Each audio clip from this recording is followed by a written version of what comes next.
welcome to the Swift Half, your weekly session of chat from the UKOCR and adventure running scene. Each week, pub landlord Alan and our favourite regular Ian discuss races, runners and anything else that comes to mind. So pull up a pew, pour yourself a drink and join us for the Swift Half. You're listening to the 74th most popular podcast for people who order from the European section of a Chinese takeaway menu. So hello there, listener, and welcome to the Swift Half. And you've probably guessed, I'm not Alan. Again, I'm your favourite regular Ian. Unfortunately, the Turkish cops finally caught up with Alan. I'm sorry. I'm absolutely sorry. Oh well, hopefully I've sent some bail money. Hopefully he might be out next week. So fingers crossed. In the meantime, though, I've got another guest landlord with me. I've got Martin Gemmell. Martin, welcome back. Ian and everyone, welcome. Thank you so much for joining us while Alan sorts out his, I guess, legal issues is the best way of saying it. I've no idea how that could have happened. Apparently the Turkish cops got a tip-off with someone with a Scottish accent. By the way, we've shifted 5 barrels, but we've only made £3.50, and I don't know how that's happened. No idea. It must be the new clientele. The landlord seems a bit dodgy. Has Alan actually seen the film Midnight Express? Just curiosity, just Turkish prisons. Anyway, moving on. Moving on. Listen, Alan isn't actually in a Turkish prison. I suppose I should say that. No, just in case you literally just listen for the first 5 minutes for the witterings and then sign off. Alan is at the race that shan't be named. It is the install period, so he will be back next week. You never know. He might record something to go on this, or he might not, but he will be editing it. So if this is a very short-term show, you know why. So, Martin, let's start with what you're drinking. We visited a local farm shop. It was a proper farm shop, one that they actually have a farm, not just one of these overpriced, let's call it a farm shop and sell lots of expensive tat. So I am drinking a chocolate milk stout from Hopetoun Farm Estates, 4.9%, and it's lovely. I'm shame I only got one can. Does it have a name or is it just literally milk stout? No, that is it. Chocolate milk stout from Hopetoun Farm Estates. No fancy name, no fancy label. Does what it says on the tin. I do like pubs that do that and breweries who literally, they just call it what it is. It's our lager, it's our hazy, it's our mild, and that's it. Yep. So it's very good, very smooth. Well, listen, I am not drinking alcohol tonight because I have something important morning to get to. So tonight I am drinking some Innocent Bubbles, which is a lemon and lime. I have no idea where this came from.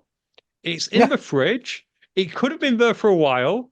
So yeah, if I suddenly croak, it might have been planted there by the same Scottish fugitives who gave the tip off to the Turkish police. Who knows?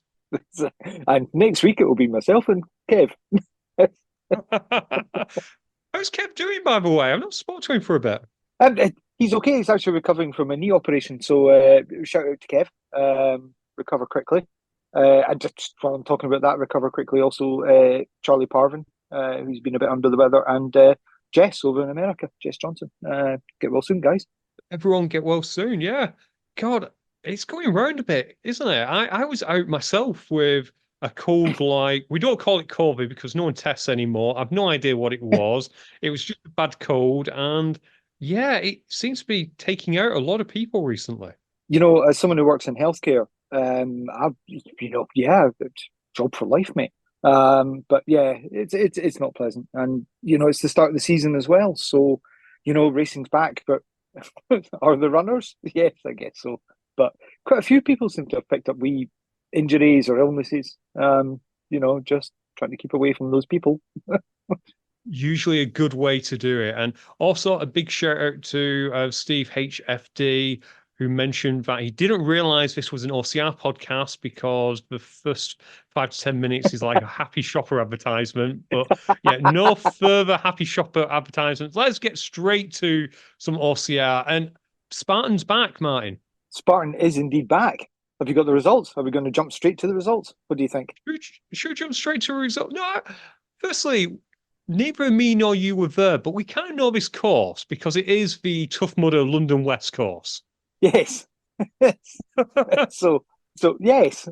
Of course I know very well. And yeah, it was interesting, particularly with the pro race. So I will go through the results here. In first place, we had, I hope I've got these right, and Graham yell at me if I've not, but Saturday Beast Pro, we had Roman Toff. I think that's a Russian flag, but I'm not completely sure. Not, oh wait, no, I think it is another country. Sorry, Roman, for suggesting he's a Czech. It's same colours. I'm sorry very much, Roman. I did not mean that, but yeah, he's probably not listening. But it was same colours, but Roman Toff from Czechia. How do you say that, by the way? Czechia. Czechia. That's the way to say it, because Yeah. it completely threw me when we changed it. But I mean, how many times have they changed it in our lifetime, mate? That's quite true. Yeah, that's very true. So from Czechia, Roman Toff took first place with a time of 1:46.21, which is impressive in a very beast impressive. at that course. In second place, a little bit of celebrity, we had Leon Corbett from Denmark. What do you mean, no? You know, Leon. I know. 1:48.20, and just behind him was Jason Brunnock from GB. One good downhill burst behind him, really. So yeah, 27 seconds. Mm-hmm. Let's give a shout out to the female athletes as well. It really kind of is, the more things change, the more they stay the same when it comes to the female pro. First place, we had Andrea Berquez, 2:01.31. We then had Fedi shortly after, so Federica Di Caria, 2:12.06. And then Jade Skillen in 2:17.11. It's good to see Jade doing more OCRs. Yeah, absolutely. And I mean, does that give the rest of the field a wee bit of the fear? Possibly. I would have thought so. Potentially, yeah, because it is good. When we had Meg on recently, when she was talking about the pro cardio, Jade someone who has always been there, and it would be good to see people like Jade coming back, a few other names coming back. And if we could have like a 2030 pro field for Spartan ladies, it would be immense. Yeah, and it's great to see that crossover, isn't it? So yeah. God, can you imagine how close the tight, the times would be? That could be, yeah. It could be really, really interesting. We also, as well as having that was the series race, that was the Beast Pro race, we also had the Sunday Super, which was a competitive wave. I'll go into that in a second, but first I'll go through the results. I'll do these in reverse order. In third place, we had Reese Staffen Quilty. In second place, we had Humaid Almulia. I've probably butchered that name, but that's kind of probably how I do. He's from UAE, I believe. And we also then, in first place, had Callum Diligent. And Martin, I know that Callum was your tip for the top, wasn't it? I have it written down here. I sent the email, but I never hit send. I've got it here, mate. I figured as much because yep. Me and you have been following his career since he was a wee nipper, and all that hard work and sacrifice has finally paid off. Diligently, I would say. Yes. We're absolutely full of the brown stuff, listener, because this was Callum's first ever race. Never heard of him. Who's this? What? Yeah. It was his first ever race, ever. Yep. Yeah. It's not a name I recognise. You're just like, where did he come from? Yeah. Did he have some pacers? I believe he may have done. They actually won the race, but they were about to win the race, and then they turned around and urged him to get through. Well done to Callum, and it's also good for the sport that people can come in and do well. Yeah, totally. But without being cynical, can you do well twice? That's the big thing. Let's find out. absolutely found out. In the women's race, again, we'll do reverse order. In third place, we had Mia Dobson. So well done to Mia. In second place, we had Libby Joyce. Yeah, big step up. So But not well really. done, Libby, for doing well in competitive wave. And in first place from, I want to say Norway, but I really wish Spartan would actually put up the details as opposed to flags, because I'm not great with flags. But What does the flag look Gunhild, like? Is it red, white, and blue in a cross format? yes, That's not red. perfect. Well, Gunhild Stolen from Norway took first place with a time of 1:05:11. So well done, Gunhild. This, however, was the first race which had the Spartan pace Yeah, waves. Do you know how this is working? I don't. I don't. You know me in Spartan, mate. I looked at it and I thought, eh? What's going on here? Well, basically, they group you now into 5 pacing groups. Well, it's kind of self-seeded. So I'll go through the super stuff to give you some idea. But pace group 1, they'll give you a super time of 55 minutes for group 1, 1:05 for group 2, 1:15 for group 3, 1:25 group 4, 1:35 for group 5. Okay. Okay. You're now going to ask, what happens if you've never done a Spartan Super? Yeah. How do you get a? Well, quite helpfully, they've actually given a 10K finish time, which is probably the equivalent, which I think is quite clever. That is very clever. Okay. So pace group 1, 38 minutes. That's Okay. pretty rapid in my book. Yes. It doesn't I'm not in that group. it doesn't get any better. Um pace group 2, 43 minutes. Right, that's my 5K. Let's move on. Pace group 3, 49 minutes. Okay. Pace group 4, 56 minutes. Right. And the final group, 60 plus. Okay, so on that basis, I am probably somewhere around about 22. Like I like this idea. I think it's a great idea, Yeah. but maybe I'm looking at it through my own lens a bit. The first 3 pace groups kind of seem like they're expecting super fast people to be here, if that makes sense. Is this not a bit like, here he goes. It's a bit like parkrun, right? And no one's going to want to admit to, except for me, to be in that back group with all the septuagenarians that come out because the nursing home lets them out on a Saturday morning to do parkrun. But no one wants to admit that they're in that group. Do you think there's a risk with Spartan basing of people going, well, I'm not going to admit to being in group 3. I'll somehow prove that I'm in group 2. That is definitely a risk, because again, it may be looking through my own lens, but I'm thinking the average racer, and I guess this is competitive. So in theory, you'd imagine that people would have done a Spartan race previously, they would have run open. Yeah. So maybe I'm being a bit churlish. I just think that the difference between being able to run a 38 and a 49, and that covers 3 of the 5, doesn't seem. Yes, I know it's different, but I just can't imagine there's going to be so many racers in that area to require 3 pace groups, and then after that. Yeah. But again, this might just be through my lens. I just think that they've done it at 5-minute intervals. I think they should have started extending it out as we were going out. So maybe the next pace group had a 7-minute interval and then a 9-minute and so on and so forth. Yeah. Well, let's see how, no pun intended, let's see how it runs. You've got to start somewhere at the end of the day. So exactly. And to be fair, Graham Wells, who gave us the details on this, he did say it kind of worked quite well, because he was saying that after 8 to 10K in the Beast, he was getting passed by the super fast but older guys, because the Beast was still graded by age as opposed to by pace. And he didn't really see that in the super, and he was having a good time battling with a few friends who started at the same time as him.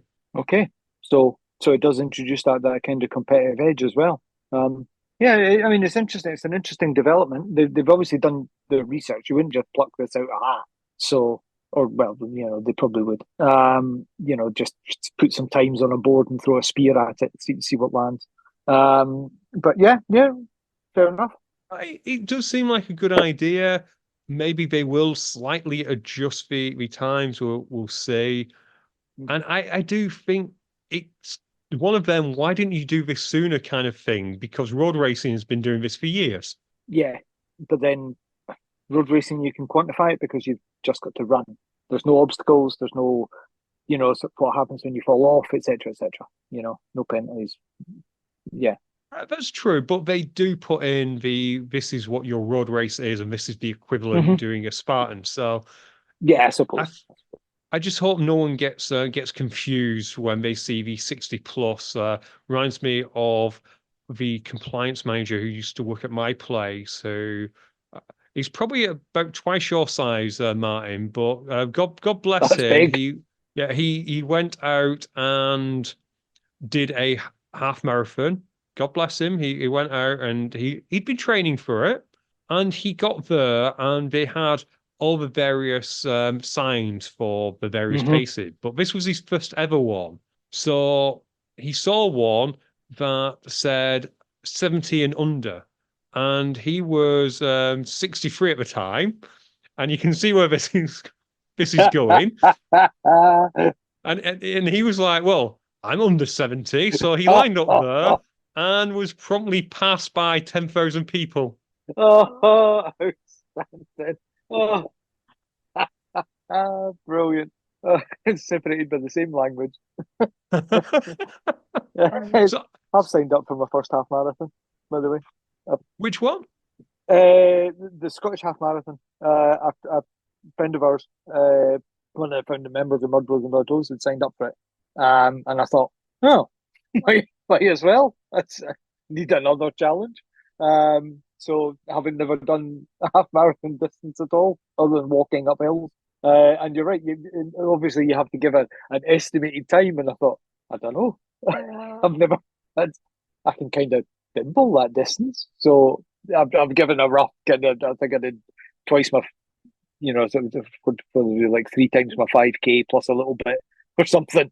But yeah. Oh, maybe we can reverse engineer this. Have you ever done a beast? I think the correct phrase would be, have I ever completed? I did one Spartan that was in Wales, and it nearly ended me. I was actually hallucinating. My blood sugars went really low, and I'm not even diabetic, but I was probably hallucinating and just took myself out. And then on the way back, because I was a medical self diagnosed medical DQ, going, I'm going to kill myself. And bimbled back, and I found myself hiding behind trees whenever I heard a quad coming. Just so that Spartan HQ didn't see me, and got to the end and went, nah, you're fine, thanks. And then got chased by Grumpy as I was hanging about waiting for everyone else to finish. But that's another story. Marshmallows and fire pits. Lovely. Well, did you finish it in 4 hours or 4.5 hours? I didn't. That was DQ'd. If I'd carried on, it would have been about 8. I'd still have been there the next day. Well, I think this takes you to 2 hours 30 plus, according to Spartan. So let's see. Let's see if you can beat Spartan. No. But yeah, I have to explore that a bit more. So it's called the Scotland Half Marathon.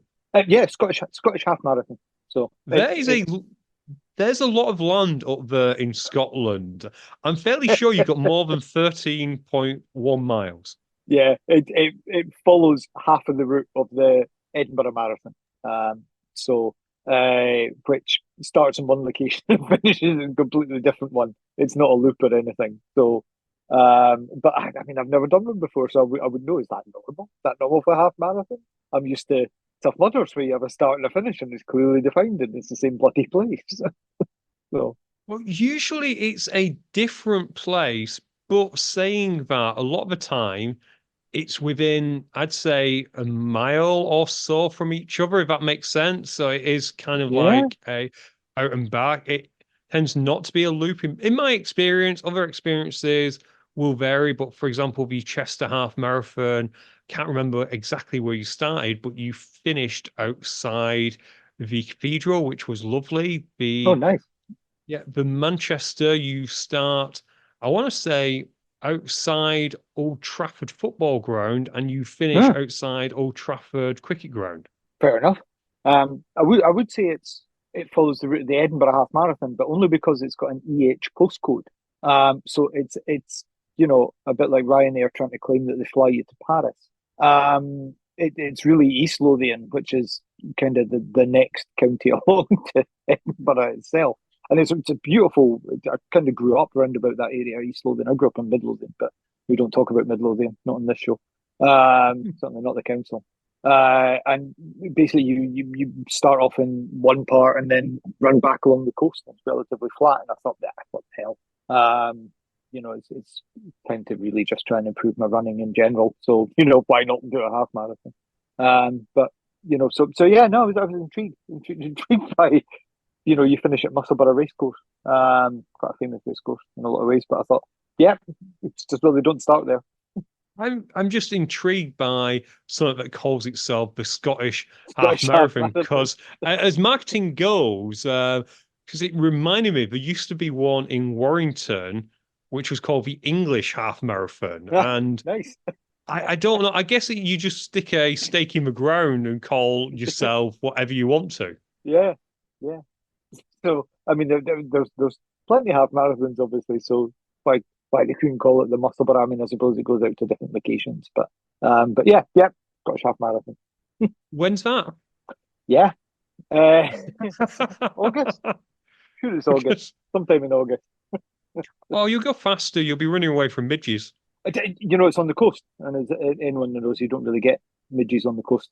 Oh, I've got to explore this. Why? Usually the wind.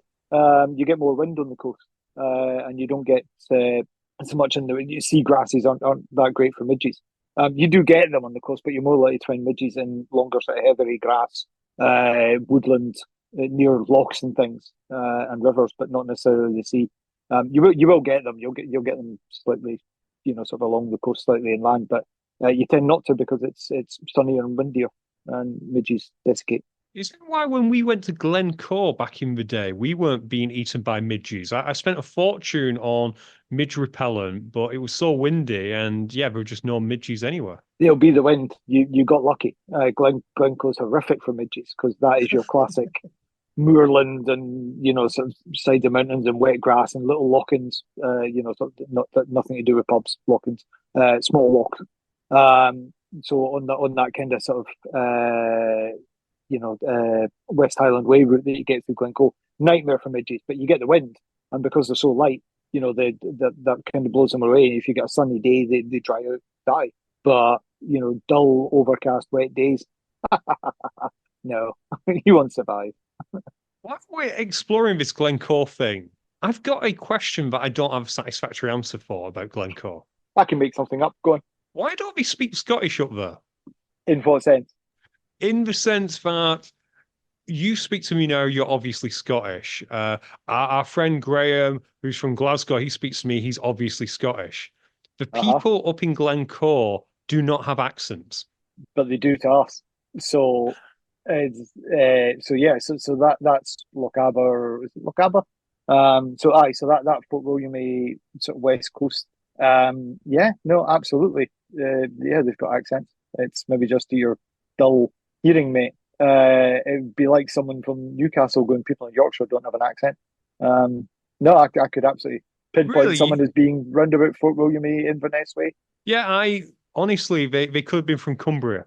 Yeah, but then I suppose my Scottish accent is more driven by a language called Lowlands, which is what Burns spoke, Lowland Scots, because you got Lowland Scots, Highland Scots. West Coast is more sort of Irish Celtic based. But Highland Scots are ones who are good haggis hunters, yeah? out of season, but yeah. Yeah, thought so. But you do have to still startle them, don't you? So they run the other way and fall down. Well, they only go clockwise around hills to make shorter legs on one side. Where have you been? So exactly. What were you doing in Glencoe if you weren't hunting haggis? It must have been out of season. Yeah, So, I actually had Scotland.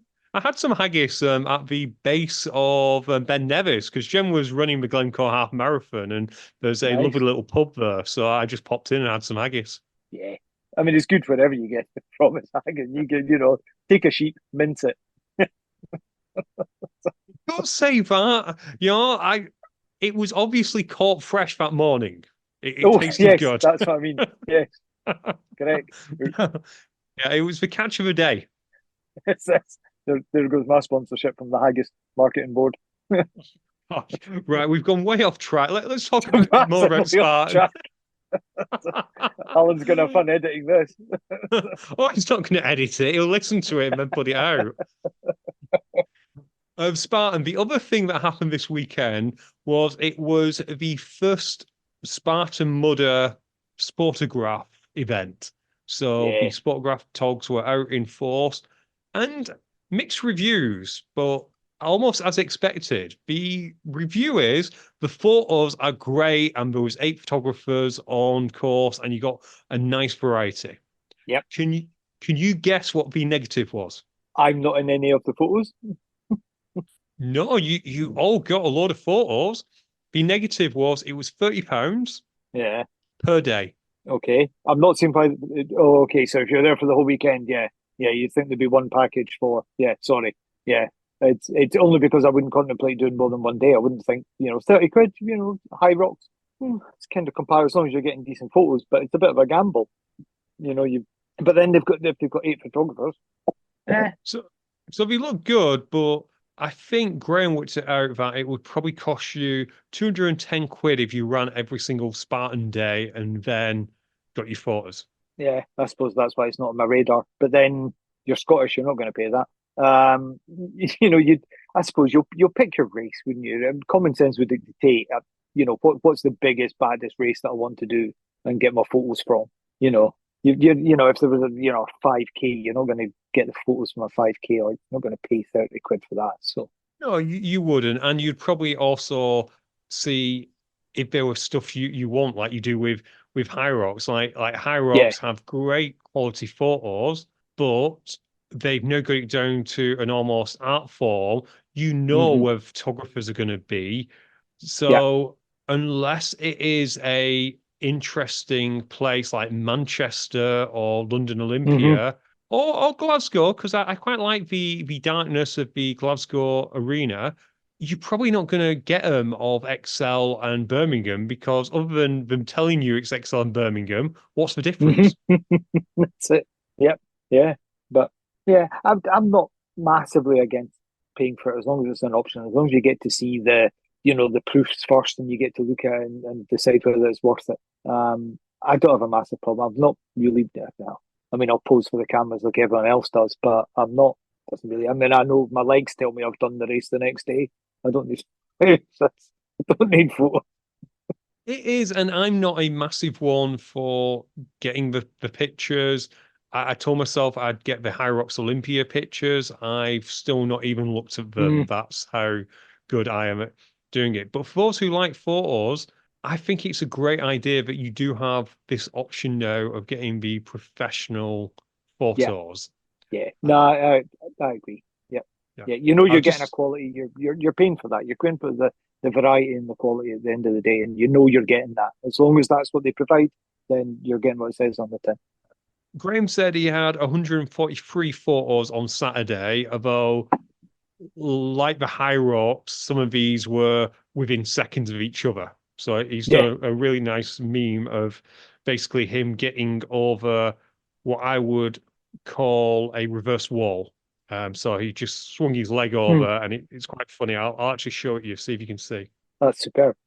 That's really good. It's practically a GIF, isn't it? It's just stitching the photos together to make a video. But then isn't that what video is? It's just using the stills in rapid motion. So it's probably really good for the TikToky social media type amongst us. Exactly. I'm curious to find out what the Tough Mudder honks think of it. I'm sure, like every change, they'll react calmly, and the internet will be a peaceful place. Yeah, full of informed opinion, and yeah, absolutely. Not the best segue, but I want to deal with this now because we're about 20-25 minutes in. I don't want this coming at the end because it's not a great topic. But B Woods flagged to us about Colour Obstacle Rush. Have you seen this, Martin? I haven't. I'm way behind you. Provided the notes, for everyone that's in the pub tonight. I've just been trying to run ragged doing this landlord thing, mate. I do apologise. No, don't worry. I'll explain. Colour Obstacle Rush have cancelled. They're a touring group, Yeah, and they have cancelled all of their events for the rest of 2024. I don't know how that's fairly big. I don't know how that didn't ping on my radar. Probably What would because, be? yeah, probably because they've not really advertised it. If it wasn't for someone like Yeah, me and Alan wouldn't know either. Because, yeah. and here's the rub. They've told people this in like emails or the odd social media post. However, you can still buy tickets as of today. Ooh, that's a bit naughty. Do you want to know what But else is then naughty? go on. Guess what it says in their terms and conditions? No refunds. No refunds. Mm, interesting. If it wasn't so tight, I'd be tempted to try and book one and see if it actually stops you when you get to the end. Yeah, I have no interest in donating to their Yeah, potential retirement fund, so I'm not going yeah. to try it. But No, yeah, I just think that's horrible and wrong. listeners, if anyone wants to waste money to prove a theory for us, go try and book one and tell us that you got nicked, robbed. No, that's wrong. All joking aside, that's quite deplorable. That's one that would feature on That's Life, isn't it? No, exactly. And as B says, it seems like it's the second time they've cancelled all the events, so Yeah. it's not great. So, B, thank you so much for flagging that because it completely passed me and Alan and Martin by, and hopefully the 7 people who are listening here, they'll also be aware now. And as long as those 7 people tell 3 people who tell 3 people, we should be out in time for next season. Exactly, and then maybe no one will book it. I've actually ran that race. It wasn't Hmm. the best race I've ever done, but it was good enough. Yeah. If I wanted to get coloured and stuff like that, I'll just go paintballing. It's probably cheaper. Yeah, I will say it was the cheapest looking medal I've ever had. Cheaper than a rat race wooden one. Cheaper than that, it did look like they were making them in the background because it was almost aluminium foil in terms of width on this metal thing. Wow. Impressive. But Wow. And sorry, rat race. I actually really quite like the wooden medals. That's been entirely facetious. but yeah, I just it's such a shame that we're now in 2024 and there's still people trying to defraud others. As long as we've got people and money, that's always going to happen, mate. I'm afraid. Well, I guess on the plus side, at least it wasn't a Willy Wonka experience. This is true. Why did I have to be in Glasgow?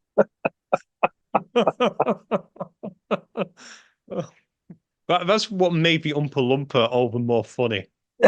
you know, when I heard about it on the radio, and it's just when they gave the description of it, no, it'd be I don't know what the OCR equivalent would be. It'd be like turning up and it's a jungle gym that you have to run around 300 times.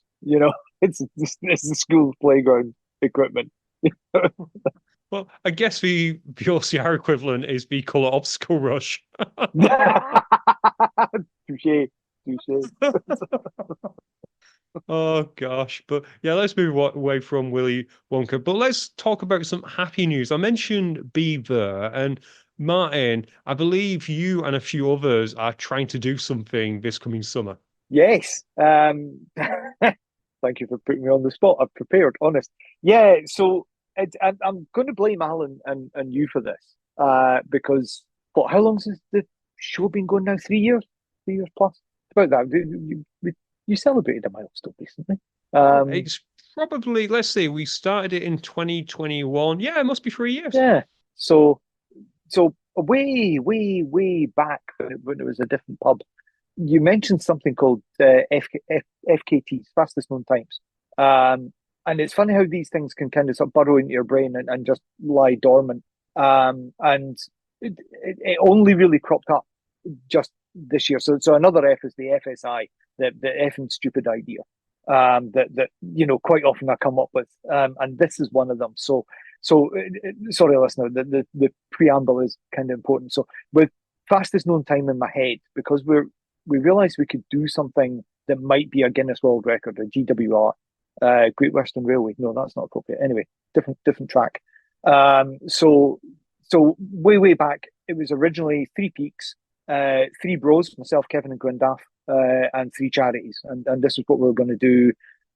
Just raise money, raise awareness for different charities, and then obviously Gwendaff was knocked off his bike and isn't with us anymore. COVID hit, and for various reasons, we just never got round to it. And this year, I thought we need to do the National Three Peaks. This is what we were doing: National Three Peaks.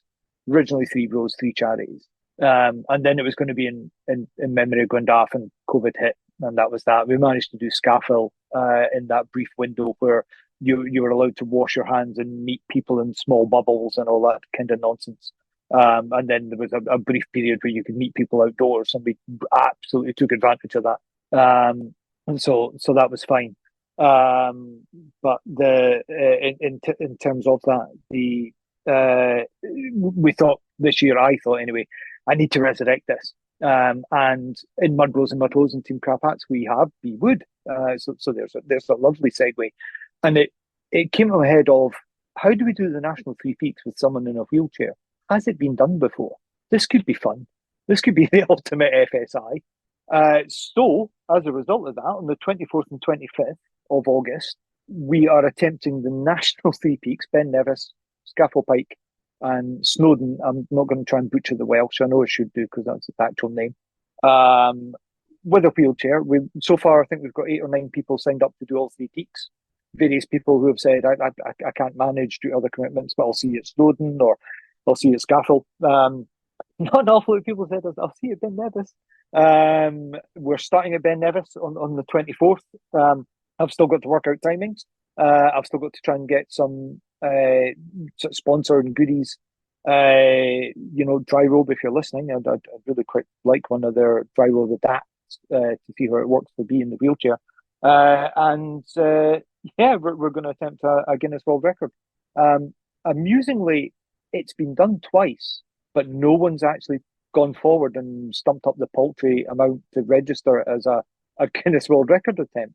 So, although it's been done before, once by wheelchair and a wheelchair team, they didn't record it. So I feel a wee bit cheeky, but and as far as I can see, and unless your listeners otherwise, there are no Guinness World Records for someone doing a wheelchair in fastest known time for Snowdon, Scafell, or Ben Nevis. So potential there, and we're even allowing some squids, but we don't talk about that. Right, so this is the bank holiday weekend in August. Yep. I presume for the most part it's self-funded for everyone who's going to try and do it. Yep, and if you want to do it for charity, we've got no problems at all. We're also doing it to help raise money for a wheelchair for OCR. But if you want to do it for your own charity, I have absolutely no problem doing that. But yeah, bank holiday weekend, 24th and 25th. And if there's anyone out there who wants to help by not walking and driving, for example, you'd absolutely love them. Absolutely. And if anyone happens to own a minibus or know any minibus companies that would like to help us, at the moment we're doing it by car, which is fine. It gives you a degree of flexibility. We do have some wonderful people like Mike Musard, who said they'd give us a wee hand as well if you need a driver. I'll hold you to that, Mike. But that's a lot of pressure on some people as well. So yeah, if there's anyone listening to this that can help us in any small way, crack on. I'd love to hear from you. And if anyone is good at massages, Martin's doing a half marathon the week before. I've just checked the dates. And I was just going to say it's the week before. I've just realised. I've just remembered. Yeah, so if anyone can help Martin get in walking shape the week after, I'm sure he'd really appreciate it. Team motto, mate. It'll be fine. It'll be fine. It'll be fine. But yeah, it sounds like a great cause. I'm sure Alan will reach behind the back of the pub sofa and chuck in a couple of quid. Well, I'll price it from his hand. He is from Yorkshire. He's got to bribe the prison guards first, mate. But so yeah, thank you for letting me do that on the show. But yeah, it's going to be fun, whatever. I mean, obviously the challenge is 24 hours. That's what we're aiming for, is to do all three peaks in 24 hours. If you don't know, I should have explained what the National Three Peaks Challenge is. But if it takes us over that, we'll still do it. You know, it's got to be done. And because no one's set a record for it, it'll still be a record. We'll still achieve a time. So it's so really remarkable. Unfortunately, I think we've talked offline. I am busy that weekend, or at least I am now.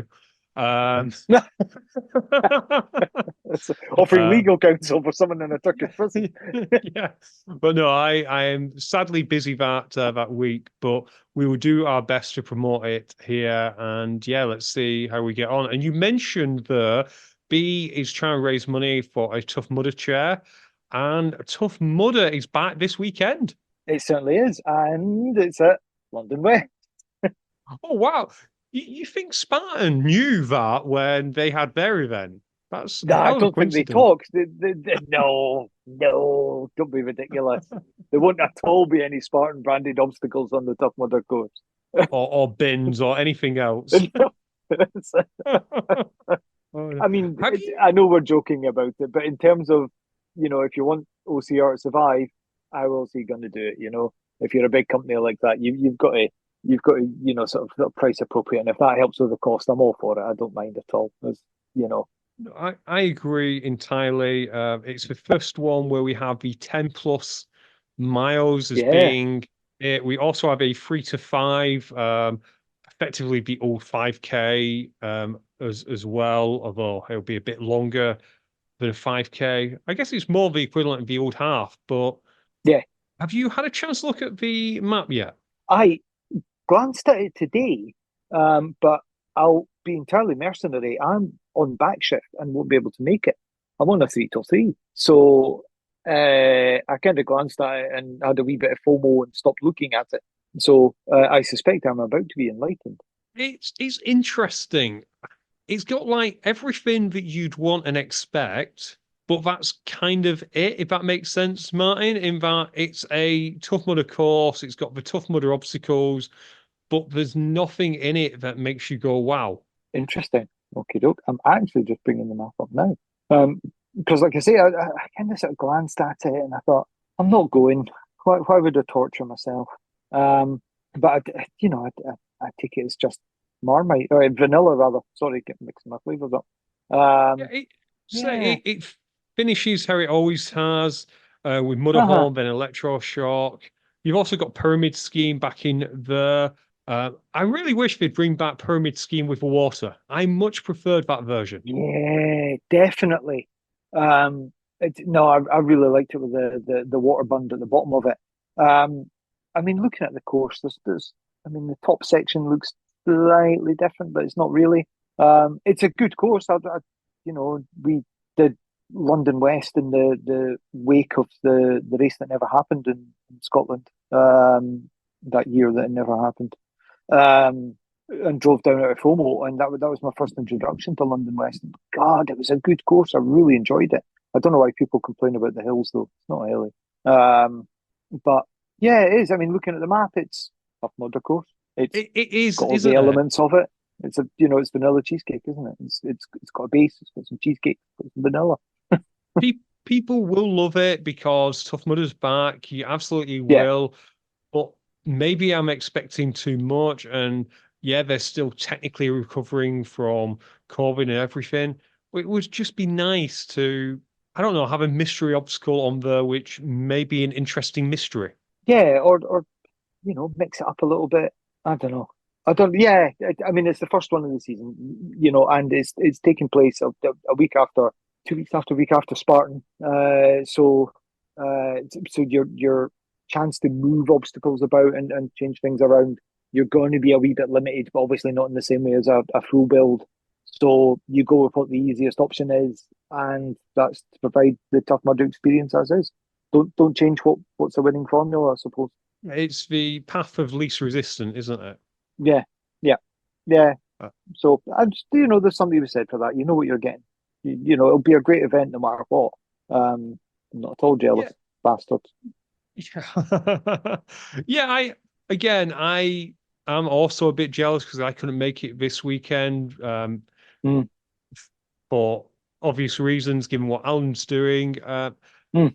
But it also made me a little bit nostalgic and sad because I remember when this weekend, and it wasn't an awful long time ago, it was maybe 5 years ago, when they had to put this weekend on twice because it had sold out. Yeah, yeah, yeah. And It's with Scotland coming up. I was thinking the same. yeah, It's a uh, bit. and meanwhile, they're currently flooding my Facebook stream with 20% off codes, last Yeah, minute 20. yeah. Which I mean, it is sad. A lot of pessimists amongst that will say, "Oh, I mean, we've had it for how long's Tough Mudder been in the UK? I think every other year it's, well, this is the end of Tough Mudder." But what they've probably saved in terms of overheads by doing a Spartan Tough Mudder week, let's call it a week, because there's just no runners Monday to Friday, um, and then that extra time to get the stuff down on the Sunday. Yeah, I can see why they can afford to give out 20% codes at the same time. But the downside to that is, even if I'd been off this weekend, I probably would not have travelled for just one day, all that way. Having said that, I'm also contemplating doing one day because it's Paris and I happen to be off, and I've realised that I can get the train from Edinburgh to London and then the Eurostar and then a train out to the Tough Mudder site. So, yeah, I'm not prepared to go to London for one day. That's double standards for me. But it wouldn't have I wouldn't have tried to take time off work just for one day. No, you absolutely wouldn't. And it's one of them that I guess It Paris make, would be completely different because it's a brand new venue. yeah, and I've always just fancied doing one abroad. But you're right. It's the thrill of the travel. It's doing something different. I don't speak French at all. Um, oh dear. I mean, it probably won't go ahead, but you never know. It's nice to dream. But you know, it's sad because it was a great weekend. London West was definitely one of my favourite weekends. Plus, the grab hats was London West. So, I've got some really fond memories, and it is sad that it's only on that. But then, if you want Tough Mudder to survive, if you want the bigger brands of OCR to survive, maybe you don't. I don't know. But yeah, fair Yeah. enough. Well, Cutting the cloth. it is a 2-day event. So it is on the Saturday and Sunday. No, I Um, thought it was just a Saturday. Is it not? you've got Infinity just on the Saturday. It is 2 days. Ah, It'll be interesting to see how many racers turn out on the Sunday who are not season pass holders. I wonder if we'll get uh-huh. a similar situation to how we always had in Scotland, whereby the Sunday becomes a half day. Yeah, yeah. Apologies. Listen, I was absolutely certain that was the. Is it Southwest? It's Southwest. It's one day, isn't it? And And Scotland. Scotland. Yeah. Apologies. My God, this beer's better than 4.9. Now I know where those barrels have gone. Um, but then is that what Tough Mudder are doing now? Is pushing the Infinity, pushing that kind of halfway to Spartan? Potentially. So it'll But be interesting to see how the weekend goes. I'm not excited by the map, but as you say, it's Tough Mudder. It is a Tough yeah, Mudder. I'm sure everyone's going to enjoy it. yeah. People go back time and time and time again and watch Formula One on television and everything else, and it's exactly the same because it's a racetrack. So there's something you said in that certainty of knowing what you're getting. Exactly. And this weekend is the only one in May this weekend. And Yeah. then next month, we have Scotland on the 15th of June, which is a nice segue because also this weekend up in Scotland, we've got McTuff. And this kind of took me by surprise because we announced a McTuff in Fife a couple of Yep. weeks back. And yeah, this one's in Aberdeenshire. And I hadn't realized this. It flew under my radar. McTuff's Mm. kind of on tour. Can you explain a They are bit? a bit. Yeah, well, it's. I must admonish yourselves as well because you missed out the MacTuff Kids, which was the weekend before.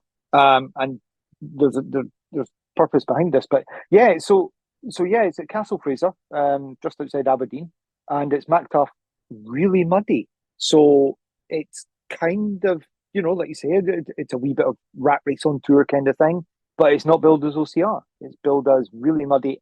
And the good thing is, I mean, it's your classic distances, but it's also and kids, so it's Mac Tough Kids as well. So although it might not be your traditional OTR, it looks like it is going to be a mud run. Hats off to MacTuff, hats off to Dean for being willing to do that.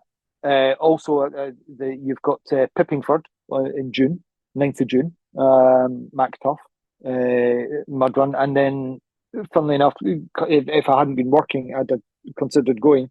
Barry Budden is just outside Dundee. It's an ex-army camp, and they did Scotland's flattest half marathon a few weeks back, and that was organised by MacTuff. The reason I mention that is they're back in September doing a 10K up there called Barry Budden Fast. So it does look like Dean's diversifying a wee bit and taking it out on a roadshow. Probably a really good idea to try and build up a bit of oomph for January for MacTuff proper.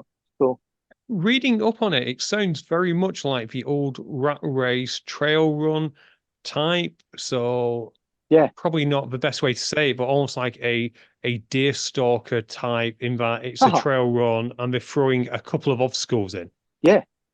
By the very definition, I suppose, of what is an obstacle race, well, it's impeding your forward progress in that sense. So it's in a way, I would liken it perhaps more to the origins of steeplechase, where you have to go through over fences and hedges and stuff. So that really isn't different. But I think this is a really smart idea, because this is how you build a brand, is it not? You bring out some products, then you bring out a premium product. But the thing is, the premium product, if you like, is already there. So this is bringing in, disrespectful and say budget, but this is bringing in something that's more accessible. It's going to bring in the kids. You're going to look at what else does MacTuff do. Oh, what's this thing in January that everyone's talking about that so few people do because it's so tough? Oh, is it? You can kind of see that mentality perhaps. And as we mentioned, with the Scottish half marathon, where is it? Scotland's a big place.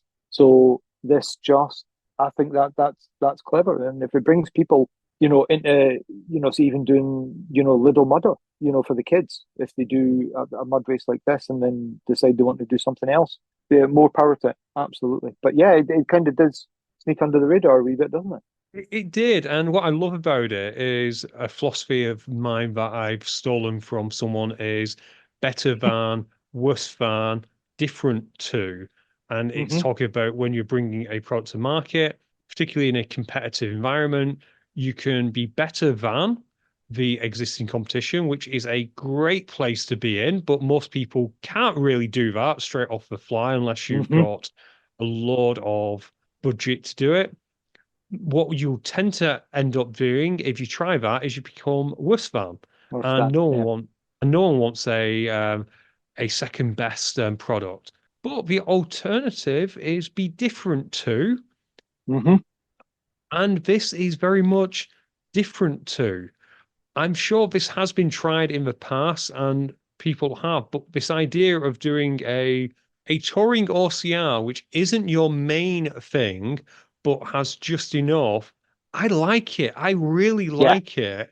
And I hope it's incredibly successful. And I hope people copy the blueprint, because I have no issue with having one massive OCR as your centerpiece and all these little trail runs, which are dirt cheap to put on, being the thing that keeps the people coming back. Yeah, and secures your future as well. Brings in a bit of future development. No, totally. I absolutely agree. I don't know if he listens to the show, but Martin, next time you speak to him, please pass on my regards. And I love what he's doing, and we'll keep promoting it. So well done. And if you can't run, volunteer. He's Dean's changed the volunteering aspect slightly. I don't know if you know this at all. He is paying volunteers now as well. There are different options. You can do it for a race. You can do it and get paid. And that seems to be working. Obviously it's going to eat into the overheads, but it means that you can put on a successful race. So speculate to accumulate, and I wish them all the success in building the brand back up. No, can't wait to see where it goes from here. So well done, Dean. Well done, everyone else associated with McTuff. There was another race last weekend, which was nuclear. I'm going to not talk about nuclear because we're putting out a whole show about it on Who's Hot. Yeah. So I'll let the pesky who's hot people talk about that.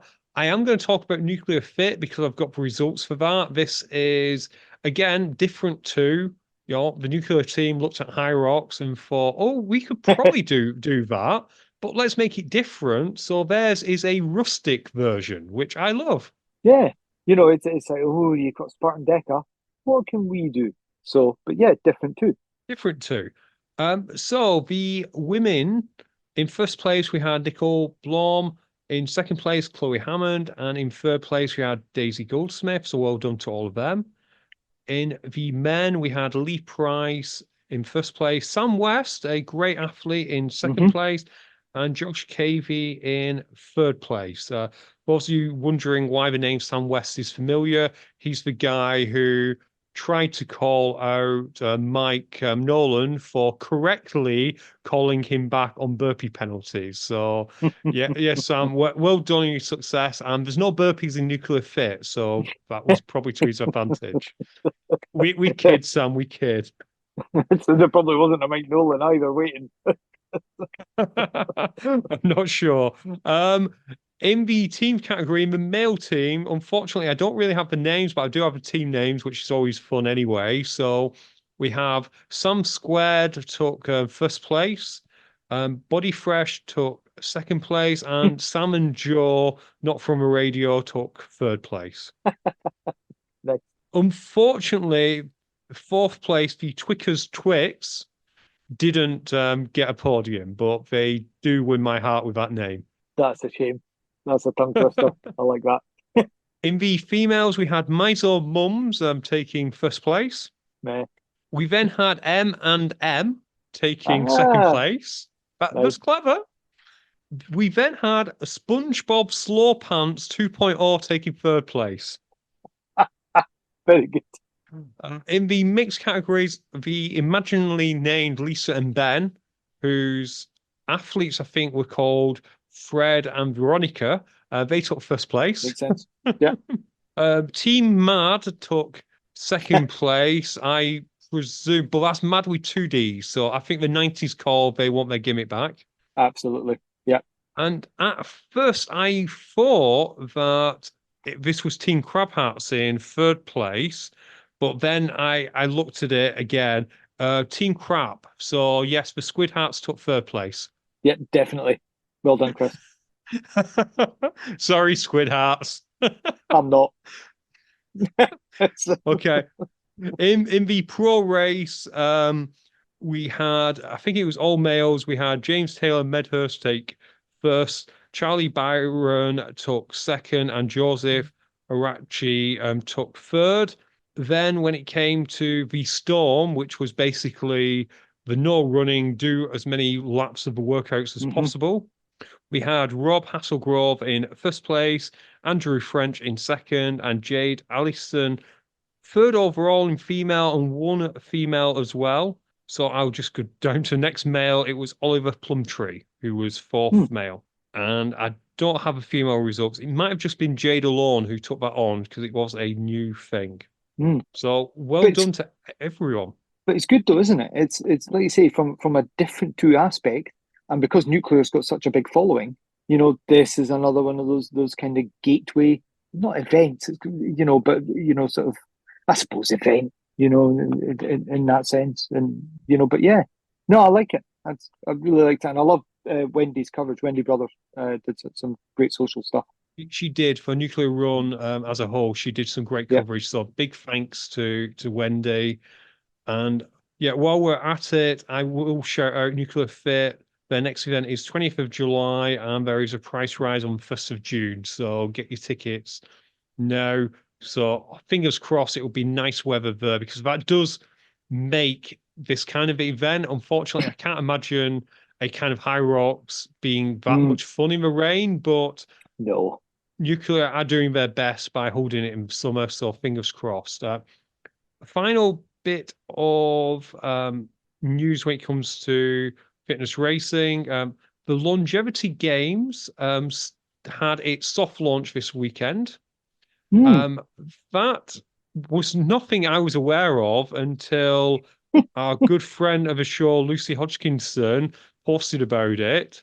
And basically, the premise is putting on a high rocks type event for people who may struggle to do a high rocks type event. So those who cannot do movement standards due to injury or due to age, that's what it is. And they're still fine tuning it, but it sounds like a fantastic event. It finishes with burpees, so I'm not sure if it's quite that fantastic event, but they are currently tweaking it. So keep an eye out for that. I love this kind of event of trying to make an even more accessible race.